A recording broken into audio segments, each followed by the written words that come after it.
Shalom saudara, selamat pagi, selamat hari Minggu, hari ibadah luar biasa hari ini, tapi biarlah beri saya kesempatan untuk pagi yang luar biasa ini memberikan ibadah atau khotbah singkat mengenai kepenuhan Kristus menjadi sumber kenyamanan hidupku. Mari kita mulai dengan doa. Bapa di sorga, terima kasih atas segala kebaikan-Mu. Kau tuntun dan pimpin hamba-Mu ini untuk menyampaikan apa yang menjadi isi hati-Mu. Kiranya kuasa Roh Kudus saja memimpin kami. Sucikan tubuh, jiwa, dan roh kami dengan kuasa darah-Mu yang kudus pada hamba-Mu yang akan menyampaikan firman-Mu ini. Terima kasih dalam nama Yesus, amin. Shalom Bapak Ibu Saudara, selamat pagi. Kita harus pahami bahwa kita sebagai orang Kristen tidak saja menerima begitu banyak kebaikan Tuhan karena Allah lebih dahulu mengasihi kita, tetapi itu adalah bagian kita juga harus menyampaikan kepada banyak orang agar mereka mengenal Yesus sebagai Tuhan dan Juru Selamat seperti yang dikatakan di dalam amanat agung Kristus. Jadi Kristus itu tidak hanya untuk diri kita sendiri, tetapi itu adalah bagian Tuhan memperkenalkan dirinya kepada dunia. Satu hal yang harus kita sampaikan di dalam kekristenan ini, bahwasanya kita nyaman bersama Kristus. Itu merupakan satu daya tarik yang luar biasa kepada banyak orang dan kepada dunia ini, bagaimana kita menghadapi segala hal yang kita alami hari-hari ini. Bapak Ibu sekalian, bagaimana kita bisa menyatakan aku nyaman bersama Kristus? Padahal dalam kekristenan itu seperti dikatakan dalam Filipi 1 ayat 29, dia bukan saja mengaruniakan hal yang baik, tetapi juga dia mengaruniakan kemampuan kita untuk menderita bersama dia. Kata menderita ini tidak menarik Bapak Ibu sekalian. Kata menderita ini dijauhi oleh semua orang. Tetapi itulah yang terjadi ketika hidup bersama dengan Tuhan Yesus. Dalam kitab Yakobus juga dikatakan, berbahagialah setiap orang yang jatuh dalam setiap pencobaan. Nampaknya kekristenan menarik, tetapi begitu sudah masuk, wah isinya kok penderitaan ya. Tetapi justru penderitaan itu kita harus pahami. Satu, untuk mendewasakan diri kita, itu juga bisa menjadi berkat bagi orang lain, untuk menegur kita, memperkenalkan kita kepada Tuhan lebih lagi. Bapak Ibu sekalian, begitu banyak yang harus kita pelajari mengenai Tuhan dalam kedewasaan rohani ini.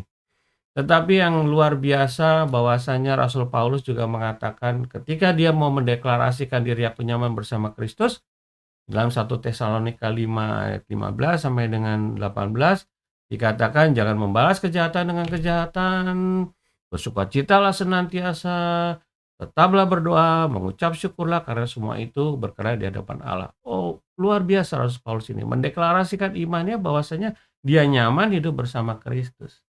Bapak Ibu sekalian, Rasul Paulus dalam ikrar imannya ketika nyaman bersama Kristus, dia katakan segala hal dapat kutanggung di dalam dia, seperti dikatakan dalam Filipi 4 ayat 13.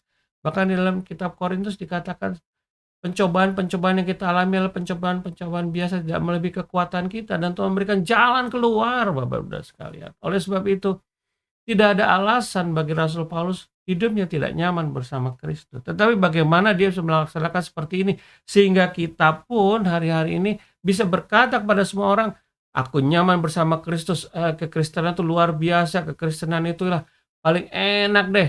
Segala semua ditanggung. Dari kita di dunia, dari lahir sampai kepada keabadian, semuanya Tuhan tanggung. Kita mau belajar. Tapi apakah saya mau bertanya, apakah Bapak Ibu saudara sekalian merasa nyaman sebagai orang Kristen? Atau memang ya Kristen saya harus alamin, saya kalau keluar ya saya nggak dapat sorga. Tapi itu harus ditampilkan dengan satu keyakinan yang penuh bahwasanya aku nyaman bersama Kristus. Bapak Saudara sekalian, mari kita belajar. Yang pertama, bahwasanya dia memiliki keyakinan akan penyertaan Tuhan, penyertaan Allah. Kekristenan adalah kehidupan yang menyatu bersama Tuhan Yesus Kristus melalui Roh Allah yang ada dalam diri kita, dan semua itu hanya karena kasih karunia Allah Bapa saja. Di dalam Filipi 1 ayat 6 dikatakan, akan hal ini aku yakin sepenuhnya, yaitu ia memulai pekerjaan yang baik di antara kamu akan meneruskan sampai pada akhirnya, sampai pada hari Kristus Yesus. Bahkan di dalam Efesus 1, 13-14 juga dikatakan bahwasanya ada Roh Kudus, Roh Allah dalam diri kita sebagai yang dimateraikan, bahwasanya dia menyertai kita sampai pada akhirnya. Ini ada satu keyakinan yang harus timbul dalam diri kita. Jangan separuh-separuh, gimana nanti. Tidak. Sebagai ciptaan baru, yang lama sudah berlalu, yang baru sudah datang, kita harus berani mendeklarasikan satu keyakinan bahwasanya Tuhan menyertai kita sampai pada akhirnya. Jadi tidak ada yang perlu kita khawatirkan. Ada kepastian dalam kehidupan ini bahwasanya Dia ada untuk kita.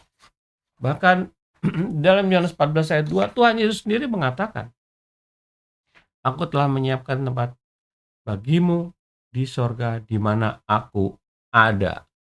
Kalau Tuhan sudah berkata demikian, apa yang diragukan? Masih Anda khawatir? Anda tidak percaya? Sehingga itu timbul dalam rasa tidak nyaman dalam kekristenan? Mari kita belajar semua itu Bapak Saudara sekalian. Yang kedua adalah hidupnya dijauhkan dari dosa yang membawa maut. Kita tahu upah dosa adalah maut.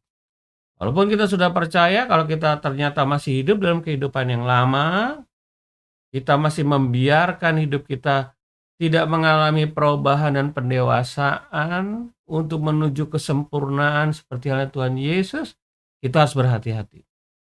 Di dalam Filipi 3 ayat 7, 38 dikatakan bahwa apa dahulu yang kuanggap luar biasa, keuntungan bagiku, sekarang kuanggap rugi ketika bersama Kristus. Bahkan Rasul Paulus mendeklarasikan dalam Filipi 3 ayat 8, telah aku berani melepaskan semuanya itu dan menganggapnya sebagai sampah.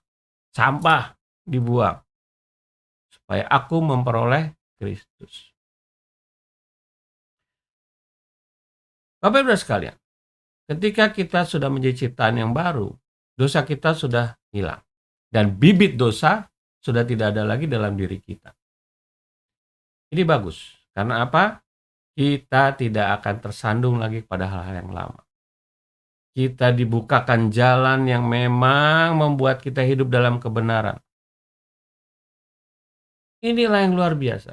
Kenapa hidup nyaman? Ya, karena udah nggak ada kepengenan lagi untuk berbuat dosa. Untuk bisa lagi kita berhadapan dengan hukuman sebagai risiko kita berbuat dosa.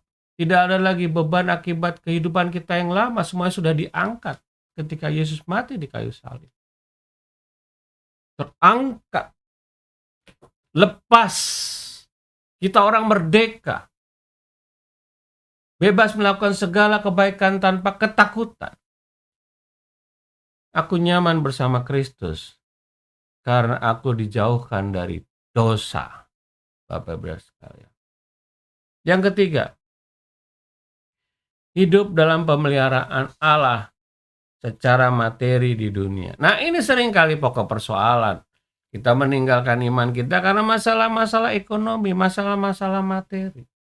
Di dalam Filipi 4 ayat 6 dikatakan, janganlah hendaknya kamu khawatir tentang apapun juga, tetapi nyatakanlah dalam segala hal keinginanmu kepada Allah dalam doa dan permohonan dengan ucapan syukur. Bapak Ibu sekalian, apa yang terjadi ketika kita bersama Kristus? Bahwasanya Dia akan memenuhi segala kebutuhan kita. Kita tidak perlu khawatirkan apapun juga, bukan hanya materi, kesehatan kita, pekerjaan kita, pergaulan kita. Dalam perjalanan kita kemanapun juga, ketika kita menyerahkan kepada Tuhan, tutup bungkus dengan kuasa darah-Mu yang kudus, kita tidak perlu khawatir.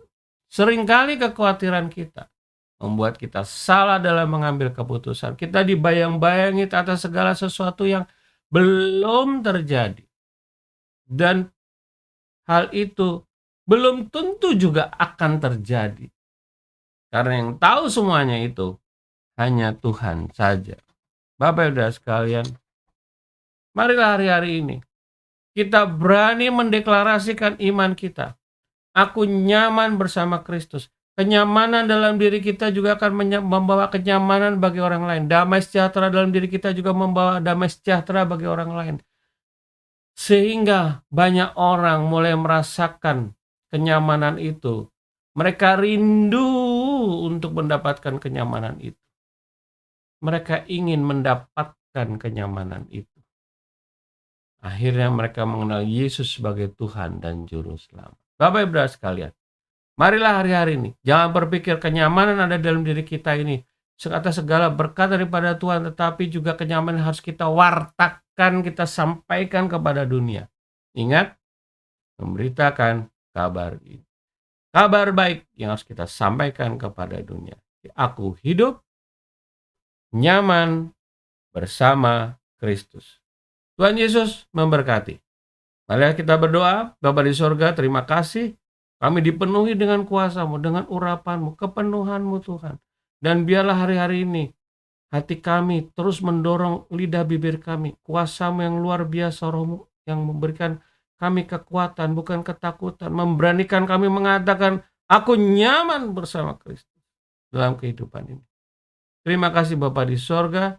Di dalam nama Yesus, biarlah setiap orang yang melihat video ini Kau berkati, Kau urapi, jauhkan dari segala sakit penyakit. Kau penuhi mereka dengan kuasa-Mu, dan biarlah mereka juga bisa melakukan, menyatakan kuasa yang luar biasa itu. Roh-Mu jauh lebih besar daripada apapun. Roh Allah jauh lebih besar dari apapun juga. Dan tiada yang mustahil bagimu. Dan tiada yang mustahil bagi orang percaya. Terima kasih Bapa di sorga dalam nama Yesus. Amin.